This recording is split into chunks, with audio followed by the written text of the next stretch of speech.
বলিউডে নতুন করে জোর গুঞ্জন, জনপ্রিয় হরর ফ্র্যাঞ্চাইজি রাগিনী এমএমএস এর তৃতীয় কিস্তিতে নাকি জুটি বাঁধতে চলেছেন তামান্না ভাটিয়া ও আমির খানের ছেলে জুনাইদ খান। আগে শোনা গিয়েছিল সৃজনশীল মতভেদের কারণে এই কিস্তি থেকে সরে দাঁড়িয়েছেন পরিচালক সাহির রাজা।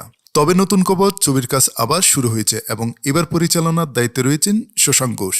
সূত্রের দাবি, ছবির মুখ্য নারী চরিত্রে তামান্না ভাটিয়াকে নেওয়ার পরিকল্পনা প্রায় চূড়ান্ত। পাশাপাশি পুরুষ প্রধান চরিত্রে ভাবা হচ্ছে জুনাইদ খানকে। জানা গেছে প্রযোজক একতা কাপুরের পক্ষ থেকে ইতিমধ্যেই দুজনের সঙ্গে প্রাথমিক আলোচনা চলছে। তবে এখনো পর্যন্ত নির্মাতা বা সংশ্লিষ্ট অভিনেতাদের তরফে আনুষ্ঠানিক কোনো ঘোষণা আসেনি।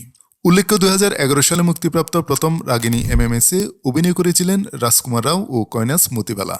ছবিটি বক্স অফিসে সফল হওয়ার পর 2014 সালে আসে দ্বিতীয় কিস্তি, যেখানে দেখা যায় সানি লিওনি ও সাহিল প্রেমকে। সেটিও দর্শক মহলে সাড়া ফেলে। এদিকে আজ 13 ফেব্রুয়ারি মুক্তি পাচ্ছে তামান্নার নতুন ছবি ও রোমিও। অন্যদিকে নিজের আসন্ন প্রজেক্ট একদিন নিয়েও ব্যস্ত সময় পার করছেন জুনাইদ।